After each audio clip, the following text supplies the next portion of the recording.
I was going to say, should we jump right in? But the record button's already gone on. I I don't know. I don't know. I don't know. I don't know. But welcome, everyone, to another episode of Just Not Crick Pod reaction to hashtag T20 World Cup. Yeah, England win. Get hyped. So we've had some cricket that's happened, unsurprisingly. So we're going to react to it, as is the form of our videos. I tell you what, Jamie, chance be a fine thing. It's nice to actually react to some cricket and not some rain. I know, right? I can actually have an appropriate name on the Zoom call, which isn't Rainer again. Just Suresh Stryer, he's back in the house. So yeah, so shall we just jump right in, do you reckon, into the analysis? No, I think we've covered it, right? Okay, yeah. So we'll see you next time for India Bangladesh taking place tomorrow. No, so it was obviously an important game for England. Had to win, otherwise they were pretty much going to be out. And going against New Zealand, who up to this point had been unbeaten and had probably been up there with India, South Africa, with the teams in the tournament. So no stretch was an easy game. England won the toss and they batted first, which is quite refreshing to see after like what feels like 7 years of England winning the toss in white ball cricket and being like, no, we always have to bowl first, no matter what. So it's quite to realize, at these kind of big Australian grounds, bat first, get a score, and then you can really try and defend it by squeezing with the big outfield. So I was happy to see that. Were you happy to see a bat first, a winning at the top? Yeah, I can't remember who said it. I think it was one of the bowlers, might have been Curran, but I think someone said it was nice to know what to restrict, like nice to know what you're playing against, to defend it. And I think England have kind of worked out that batting first is a better tactic than chasing. Yeah. You know, after almost half of the group stage is over. Yeah, I mean, I think it's so much different compared to like UAE last year, where if you bowled first, you were pretty much guaranteed to win because of all the dew factor and all that kind of stuff. And there will be pitches like that in Australia, but there's much less dew in grounds like Brisbane and Melbourne. So you get the sense that if you bat first, bat big, you bat the team out the game. And especially with that pitch, I think that was a used pitch today, because I think they used it for the game before and the games yesterday. So it's going to be more wear and tear as the game goes on. So I think, yes, good call. So I was glad to see that. So runs, scores, wickets. England got 179 for 6.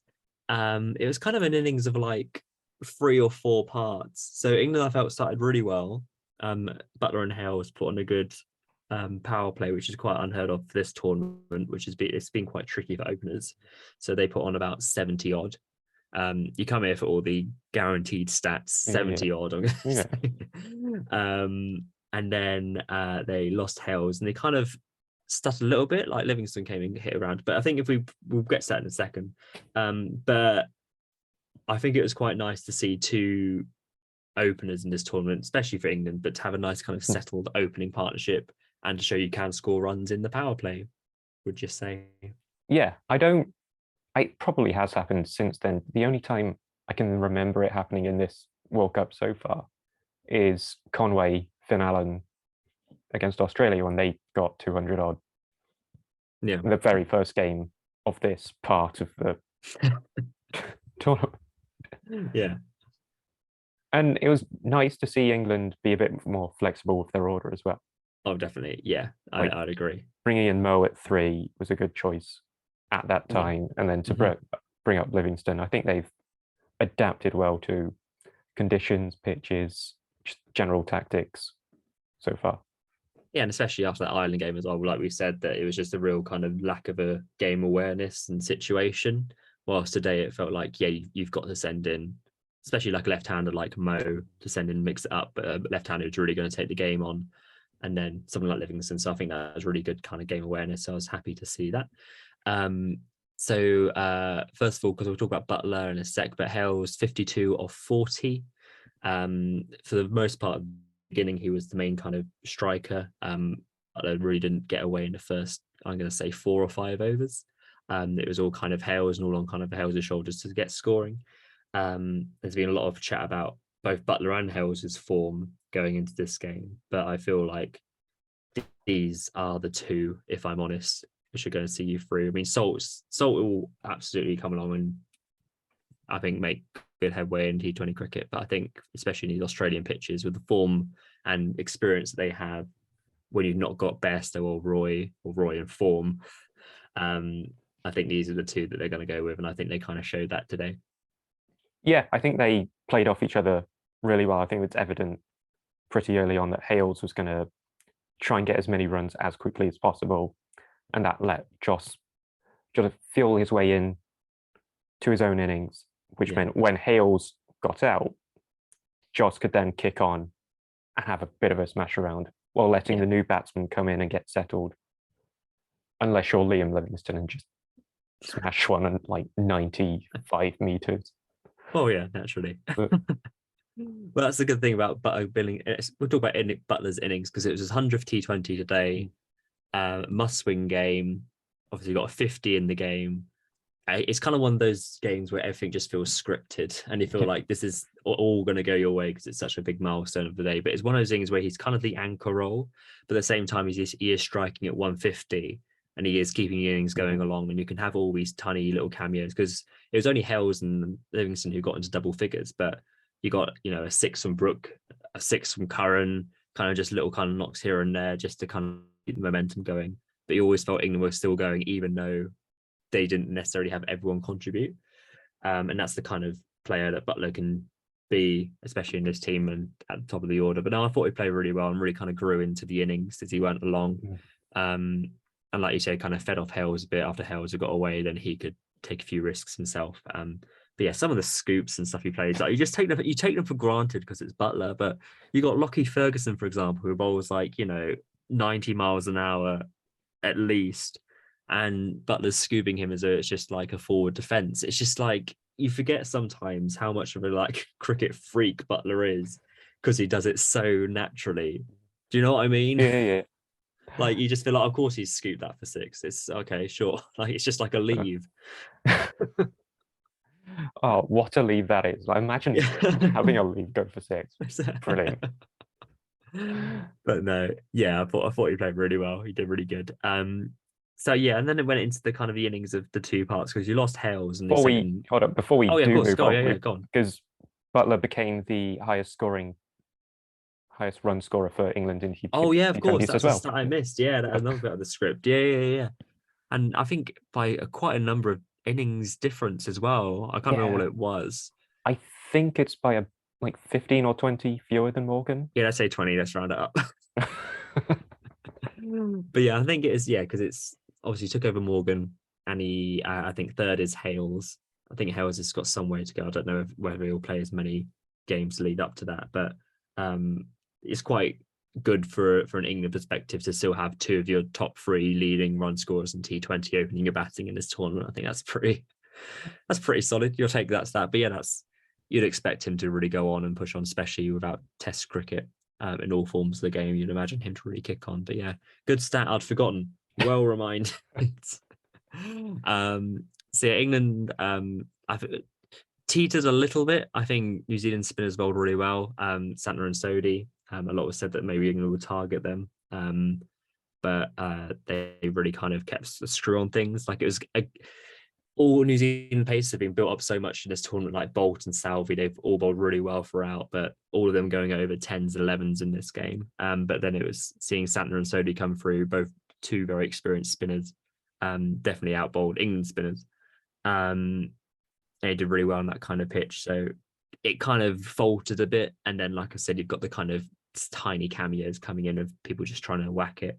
I think out of all those little cameos, I think probably Curran stands out to me. Like he got 6 not out, which is I'll take 6. But like he got a 6 in the last over. but then absolutely pretty much lapped David Milan on the last ball to scurry a 3. Like Milan hit it out to deep mid wicket. It went just to the left and he kind of fumbled, and then the speed of Curran and the game awareness to be like, no, we're going to come back again. So Milan finished on a strike rate of 300, which is the best in the innings. But just the kind of game awareness, so hitting that 6 and getting that kind of momentum, that last over, I think the last over must have gone for about 12, 14. And, you know, by margin of winning by 20 runs, especially with all this kind of net run rate talk, that's huge. And I think that kind of game awareness from Curran to be like, don't just settle for 2, really push, really go, is like, he's really coming into kind of real experienced England player in this side. And I think that game awareness is really good to watch, I would say. Yeah, I think he's found his place playing just over halfway in the order. Obviously got the 5 for first innings, but he can absolutely smash a ball as well. And he found some form prior to the World Cup, but in the World Cup, he's been one of, if not our best player so far. Well, would you say, like, I think if I've heard it touted around from other internety people, would you say he's been the bowler of the tournament? It's a tough one. You've had a lot of other really good bowlers, like Southee, other than today, has bowled really well. Like Vikshana for Sri Lanka's done good just off the top of my head, which isn't a good thing to go off. But. No, I think Arshdeep Singh of India has been really solid as well. But I think from game to game, I don't think Curran. Well, this will be a lovely segue into the bowling, but I don't think Curran's actually had an off game with the ball, which is, you know, he wasn't necessarily 100% guaranteed to be in the starting 11 at the start of this tournament as well. And the fact that he's now absolutely inked into this team just shows you how good of form he's in. But yeah, before we skip over to the bowling, have you got anything else to say about the batting? No. Most of it good. Oh, Mo got out, classic Mo way. That was classic fun. Mo. Yeah, but I mean, that's the kind of risk you take. He could either get 20 off 10 or 5 or 6, which he did. It's just very Mo. So set New Zealand 180 to win, which I think was very good. Everyone, I was a lot of the talk of the punditry and all this kind of stuff has been like, oh, that's about par. That's about below par. Oh, I'm not sure that's a good score. I think no, that's a good. If you're defending 180. I don't understand what the pressure on for New Zealand is to get that, and obviously for England to defend it, obviously. But I just think 160, 180. Yeah. I think that's a very competitive score. Like on the outfield with the bowlers you had back, you know, you got Wood, Wokes, Rashid. All of these are really experienced players. When you come back, you'd say you'd back that. I don't know. I don't really know what else do you want against a very good New Zealand team. I would take 180 straight. Yeah, like considering how low the scores have been throughout the tournament.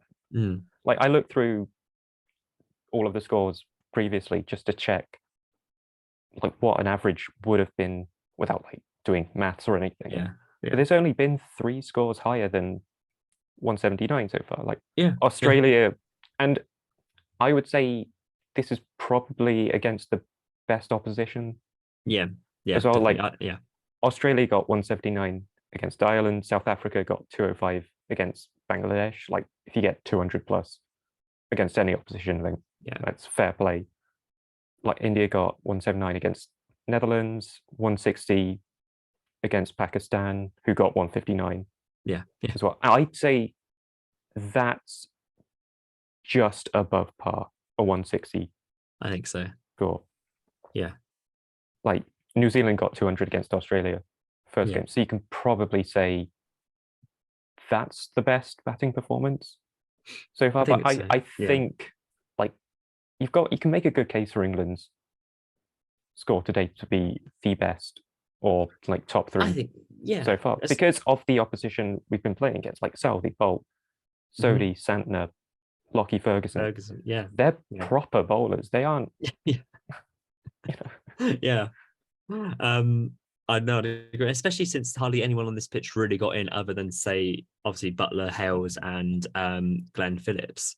Like, I don't think anyone else really got a real tempo of the pitch or the strike rate, whatever you want to say. You just got to look at all the kind of single digit scores or the kind of little tiny cameos. It was only really 3 players. Obviously got Williamson's kind of runnable 40, but for those were the only ones who really got a real understanding of this pitch. I think you got to factor that in. Everyone just thinking, it's only 180. It's 180. That's competitive. So I don't like a few years ago, people would be saying 180 is a great score. It's only because we've been spoiled for 200s. I know recently that people are like exactly. 9 and over. That's rubbish. Crazy. And it even got to a stage, because we are now talking about the bowling. I think it even got to a stage where New Zealand I think they were 2 down, or 3 down. I think it's probably 2, and they were starting to get a few bit of momentum. I think I even messaged you being like, "Oh, here come New Zealand," but it's like still at that stage they needed like 12s, 13s, and over. Like they would have had to like better what they were doing in order to get to I think they got like 50 off 5 overs, but they needed like 60 off the last 5. So they had already done great, but then they've got to go even better and losing wickets. I think it was just such a tall order. And also they wouldn't say they want to do this, but New Zealand didn't necessarily have to win the game. They would just be like, we'll get as close as we can. And if we lose, not the end of the world, because our net run rate will still be okay. Yeah. So that's going to be the back of their mind. They're not going to be going hell for leather at the end to be like, we've got to try and get as close as we can to win, just as close as we can to try and make sure our net run rate is okay. So that does come into factor. So you do wonder how much they took the foot off the gas a little bit at the end, just to kind of preserve. They don't want to be bowled all out, for example, and then that sends them into kind of issues. But in terms of England-wise bowling, I opened with Mo. He only bowled the 1 over, but it was a very effective over. I think he probably should have had Conway a couple of times. But then had Wokes. He got another 2 for today, just, reliable old Chris. Again, Sam Curran got another 2 for Wood again in the wickets. He got a vital wicket of Jimmy Neesham at the end. He obviously could be very dangerous. Not quite as dangerous as the very dangerous Glenn Maxwell I keep hearing about, but I think Jimmy Neesham can. And obviously Stokes got 1 because he makes things happen. How would you rate England's bowling today? I thought it was pretty good, if I'm honest. Yeah, pretty solid. I don't think anyone particularly stood out, because they all like put in like a 7 out of 10 performance, other than a certain leg spinner whose form is still a bit questionable, missing. I think, considering Mo's really good opening over, I'm surprised he didn't give Rashid a over, sure, but if he's not gone well in that over, which he's just not bowling well at the minute, why you wouldn't put Mo back on? Matchups, because apparently Mo can. It's the same with that last World Cup when Mo was bowling really well in UAE, but they wouldn't bowl him because it was right-handers in. But he's bowled to right-handers all his career. Like, he's not only ever bowled to left-handers. Like, he's good enough to bowl at these players. You can't, like, you're not just going to have a right-arm bowler, fast bowler, only bowl at right-handers. They're going to bowl at left-hand right-handers. I just feel, I guess I understand like Glenn Phillips and that kind of arc would be probably more favourable, but you've also got to back one of your most experienced bowlers to get a wicket at that point. It doesn't really, I understand matchups and who they think is the best person to get a player out, but at the same time, I feel just use your head and common sense, be like, this is a very experienced bowler, bowl him. I do think Rashid was unlucky today. I think unlucky is a very tame way of putting it, because he should have had Glenn Phillips when he was on about 15, only for Mo to drop probably the easiest catch you've most likely seen since Joe Denley dropped Kane Williamson, I think, in New Zealand a couple of years ago. It was absolutely a doddle. Like, it wasn't even hit hard. It was just loopy in the air. He just had a little jog around, just nice, easy catch. I don't think he even got a hand on it. I don't know how you don't catch that. Yeah. He sort of just lets it hit his chest while his hands are... Yeah. While he's still getting ready for the catch while it's hitting. I know. It blew my mind, honestly. And the fact, I think the criminal thing is as well, that what you should always do as a cricketer, if you drop a catch, it's never your fault. You need to blame everything else. He didn't point at the lights. He didn't look at the due. He didn't like suddenly, an injury. He was just like passed off. You got to blame something else. I've got to say that straight away. But yeah, that was shocking. I thought at that stage I was like, oh Lord, that's the sign. Because then obviously Phillips started absolutely teeing off. Like the 60 hit off Wood was ridiculous. He absolutely smoked it over long on. But in the end, it was kind of only a lone hand from him. So he got 62 or 36. He was with Williamson, but 40 or 40 when you're chasing 180, you've taken up almost 7 overs worth of balls. Going at a runner ball when you need to be going at 9s, you've got to be pushing on a lot more. And especially that he'll know that obviously the experienced player he is. But you look at the kind of difference with, say, Buttler. I know they're very different players, but Buttler playing a bit of an anchor role at the beginning with Hales, but then able to kick on later on. Or you look at Milan, when Milan is in really good form, he'll start off slow, but he can always catch up later. So I think that is probably a concern for New Zealand, but they're not going to obviously drop their own captain. But he has been a bit like that for a while. I don't think he's really scored much over 100 strike rate over the tournament. But no, I think also the standout for me as well was the death bowling. And I've been so tired of watching England's death bowling for last years. And I think today was just really quite clinical. I think again spearheaded by Curran, who again was given the 18th and 20th over, I think. So right at the business end again, and really entrusted with that and delivered with his Yorkers, that kind of sharp, steep bouncer, because he's not quick.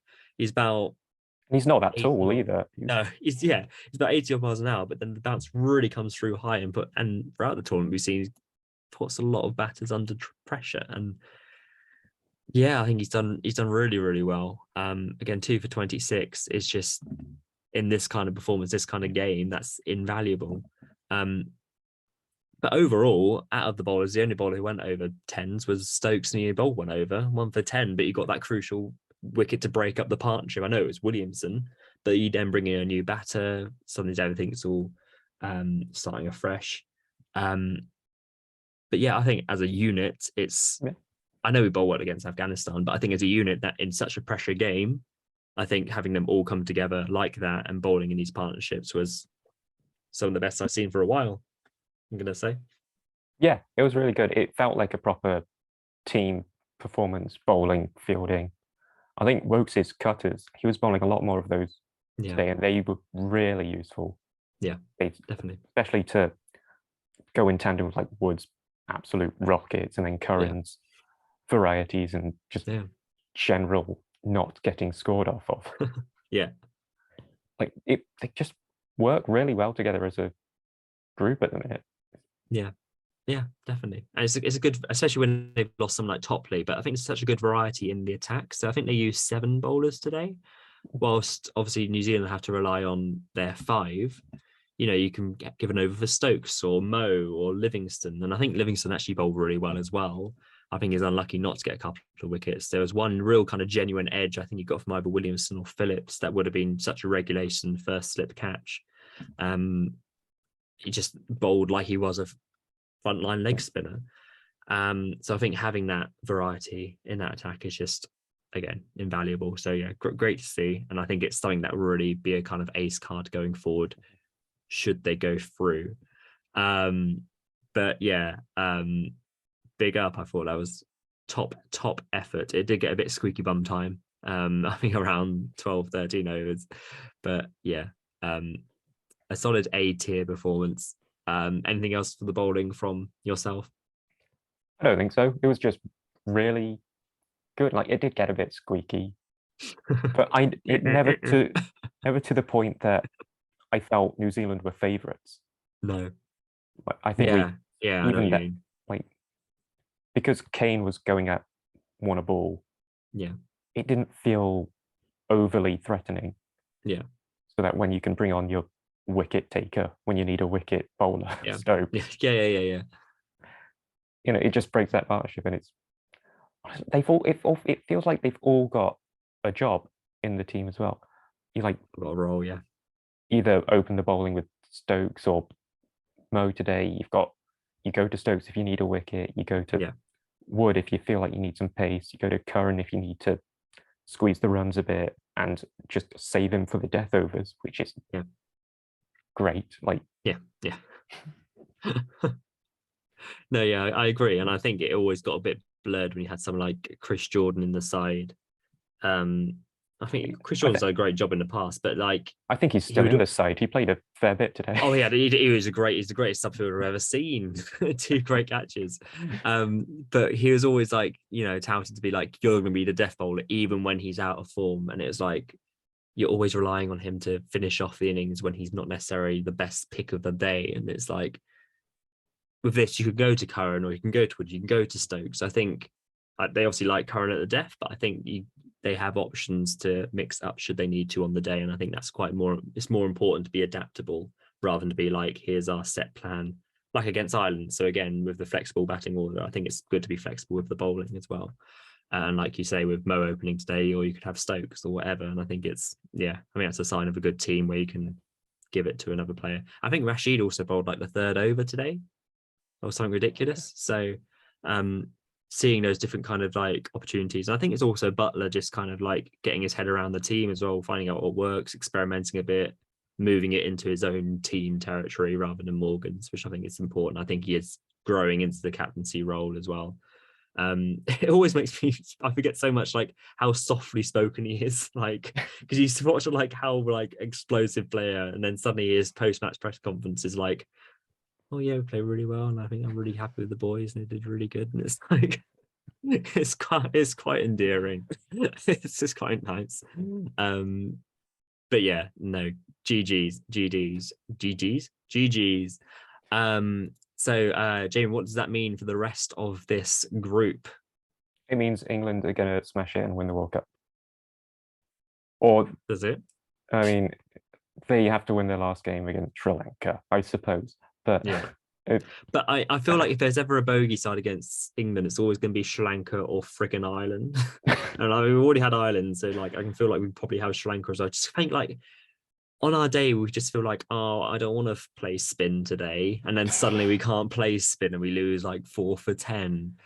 So I feel like there is a potential slip up there, but I just feel like Sri Lanka aren't as good overall throughout the team to overcoming in these kind of conditions. I think, especially with the pace of Wood and the movement of Wokes, I think it would be enough. It would probably be a game where I'd say let's bowl first and skittle them rather than try and bat against the spinners and try and overhit. So I would go back on my previous statement at the beginning of this podcast and say bowl first, get them in. But yeah, it's if England win, obviously go through. Australia play Afghanistan first. Afghanistan are doing really well. They've played 4, had 2 no results and lost the other 2, so they're sitting really well on 2 points. But they are a better team than that, so you'd hope they do a bit of better performance against Australia. But Australia would absolutely have to smash Afghanistan. They'd have to, I don't know, score 240 and bowl them out for about 70 to try and really boost the net run rate, and then hope England, if they win by the bare or lose, but lose massively, obviously, or win by the barest of margin. So it's net run rates gets all really messy. But I think you're probably looking New Zealand and England, unless New Zealand lose their last game as well, which could be a bit. But I'd expect New Zealand to go through. I think that's what you'd be expecting from this stage. Yeah, it's the most likely outcome. And they're the 2 best teams out of the group. They are the 2 best teams underlying. Like, I know it's Australia's home World Cup, blah blah blah, but you look at today compared to yesterday's game, and these 2 sides are a class above. It's simple as that. Like the skills on show, absolutely, these are the 2 best teams. Like you could easily see them meeting in the final again. Yeah, and 100%. Like, yeah, I think so. So yeah, I'm going to say New Zealand, England. Well, a controversial view, I know. But yeah, we'll see what happens. I could probably see Australia probably maybe slip up against Afghanistan, really trying to push up the net run rate. But don't know. Stranger things have happened. I found it funny though yesterday that they managed to get quite a decent score against Ireland, and they needed to win the game by over 75 runs to go above England in net run rate. and they had Ireland 20 odd for 5, and somehow Ireland managed to get about only 30 behind instead. And I feel like if there was ever a moment for them to get back in this World Cup, it was that, and it was just completely blown out the water. I mean, Tucker batted really well, but it was like, if you can't take that, here's a gift from Ireland here's your qualification hopes, and then completely scuppered it. So, oh well, poor guys. And then quickly for Group 2 or Group B or Group some Roman numeral. Yeah. At the moment, you've got South Africa top. They are the only unbeaten team in the tournament, and India sitting second. Massive game tomorrow, India Bangladesh. I think it's going to be forecasted rain in Adelaide, which could be big curveball times, because then that would give India just obviously 1 point, take them to 5. Bangladesh 1 point, take them to 5. And then it maybe gives a little bit of leeway for Zimbabwe to come back, who are on 3. They win their game, they go to 5. They would have to beat India, which is quite a big ask. But if they can beat India, it's fine. They've beaten Pakistan. Exactly, yeah. You beat Pakistan, you can beat India. It's fine. I think it'll be very interesting if tomorrow's rained off, and that'll make the group very, very spicy. So I think South Africa are definitely going through. I've been really impressed with South Africa, especially against their win against India the other night. But I think you'll be hard pressed to find 4 teams that aren't New Zealand, England, South Africa, and India in the final 4 stages. So I look forward to seeing Australia win this World Cup. But yeah, it's fun. Looking forward to the game tomorrow. I think that'll be funny if it does go ahead, because Bangladesh are strong on their day. India do need to still win. Any other T20 World Cup thoughts from you, Jamie? It's happening. It is currently on. Games cricket is on. Have happened. Scores. Thank you, Jos, for your mad score for my fantasy team. Fantasy cricket. Thank you, Josh, as the Australians call him. Good old Jos Buttler. Oh yeah, it was a good day for fantasy. Maybe like after, when it comes to the qualifying stages, we'll share our fantasy points just to showcase who's doing well or who's not doing so well. I mean, after I've won the last 2, to then do a podcast, and we'll just. Does it count if it's only one T20 World Cup before? I think, did they come into different leagues? No, I won the ODI one. I won the last T20 one. Yeah. I needed a comeback, and I think this might be my year. Will it be England's year? Who knows? But yeah, we'll be back. I think next game for England is Saturday. So Australia play Afghanistan Friday. So England will just need to know what they need to do on Saturday, which should just be to win. The Battle of England versus Chris Silverwood will be live back on Just Not Crick Pod. It's not live, we don't have the license. But yeah, you can watch it on any of your outlets.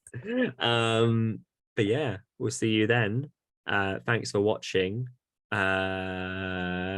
Cricket.